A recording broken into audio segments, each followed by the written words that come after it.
I am 5'5". You're talking about preferences. That's why I'm like bringing up height too. I'm five Yeah. five.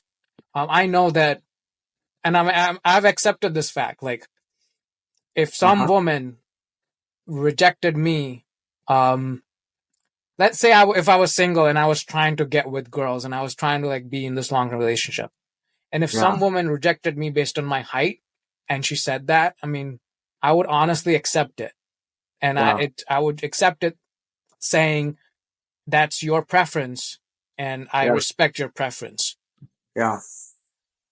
Yeah. So, but in the book you said like, okay, females have this preference of being with tall males. Yeah. But what about people who are short like me?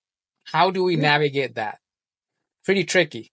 So, I am average. I am average height. I'm 5'10", and I know that from the research on dating sites, most women are looking for somebody that is 6 feet and above. Okay, and certainly that causes me anxiety, right? And I did not realize that I wasn't tall until I was like 22, and I was dating this woman who who was actually, um, you know, asking me to get her a ring though. But at the same time, out of anger, she told me my eyes were too close together and I was short. Those two things. Okay. What? And, but Harsh, I thought I was always like I didn't even recognize height Yeah, at all. I was not even comparing myself to any other guys before. And I yeah. realized that I wasn't a tall person Hmm. in that moment. I started like, comparing myself.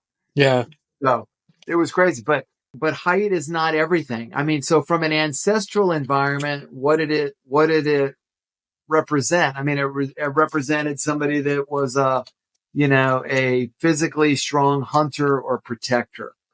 So those residual attractions are still in place, but we've evolved. There's other things that women are attracted to now right. that can compensate for that.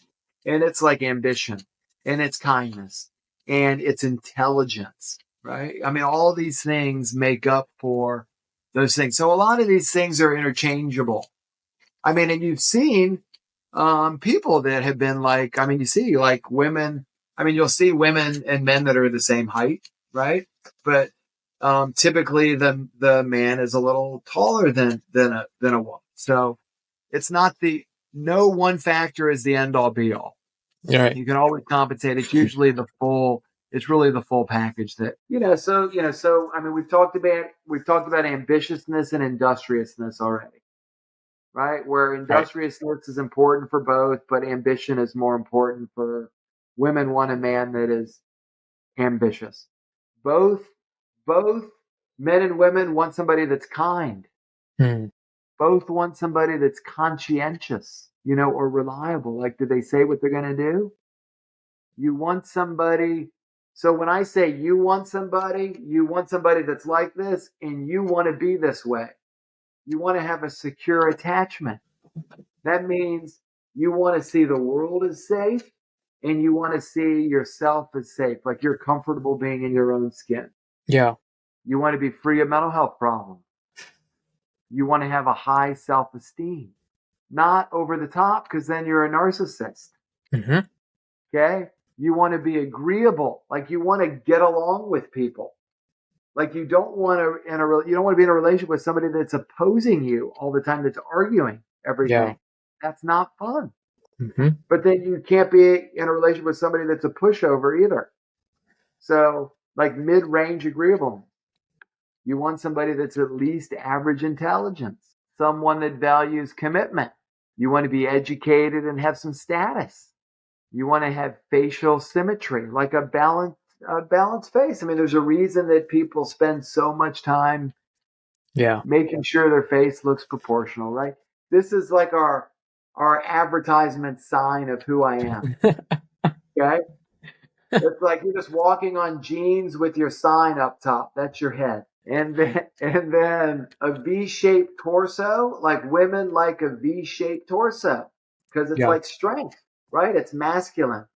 Hmm. And men are attracted to women with like a point 7 waist hip ratio. Like you want the hips in a little bit with the, I mean, you want the waist in with the, you want some curves, Yeah, right? With the hips coming out of it. definitely. And why is that? It's like a sign of fertility, right? I mean, that's all Yeah, that is. It means that there's childbearing hips.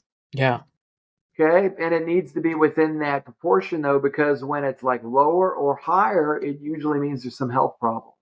mm, And, you want to have somebody that has a place to live, a job, that is, transportation. yeah, yeah. That also one of the things that really like connect, kind of hit me hard. So many things in the book that just kind of sparked this little light in my head. Like okay, maybe I had my own place, relationship would be so easier. Yeah, That's it is. But important. with families though too, where sometimes people don't leave the home until they're married.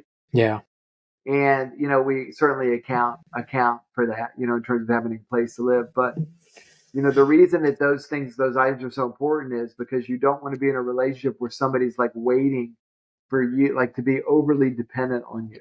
yeah, Like we need two independent people that are coming together that are bringing things to the relationship, right? It's like a division of economy. They're both bringing benefits to the relationship.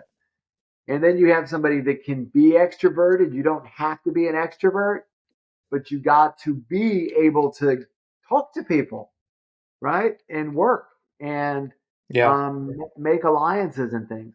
And then somebody that's open to experience, somebody that's low on neuroticism. You want to be low on neuroticism too, meaning people that are neurotic, they blame everybody for the problems. They're self-critical. They're always living in their head.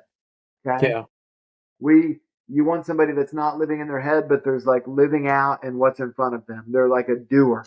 And then, somebody that is tall, we talked about being tall or being youthful. And what this really means is somebody that's healthy, physically healthy. Okay. And yeah, then humor is really important. Humor is a sign of intelligence, but you also have to share the same sense of humor with your partner. mm, Okay. And there's all kinds of health benefits to, having humor. yeah. Keeps you young. So it does. It keeps you long, keeps you laughing, keeps you Yeah, young. just like So, yourself. I have to mention that you look so young for oh, having 4 kids. I'm 50 already. I'm almost So 51.